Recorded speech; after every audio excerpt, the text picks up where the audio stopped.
to tighten the nut on your Zoom360 ultralight stroller, the first thing you're going to want to do is put on your foot brake,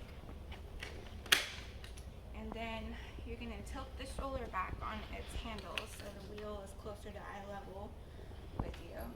I like to lock the wheel so that way it's not moving around. And you'll just take a screwdriver. There's going to be 4 screws underneath this that holds this plate down up here. So there's going to be a screw here and screws here. So you're going to want to move all 4 of those screws. Once it goes off, you'll want to lift up this plate to access that front plate. And then you're going to tilt it back down on its wheels.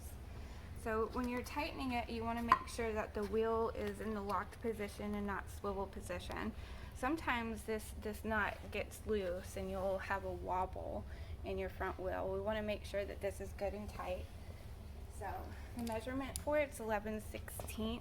You can either use a wrench or something like this to tighten it down. So you're just going to tighten it just enough, not too much to where you don't have any give anymore.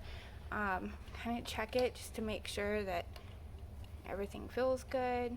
And then once you're done doing that, you're going to put the plate down, put the screws back on underneath, and then give it a jog.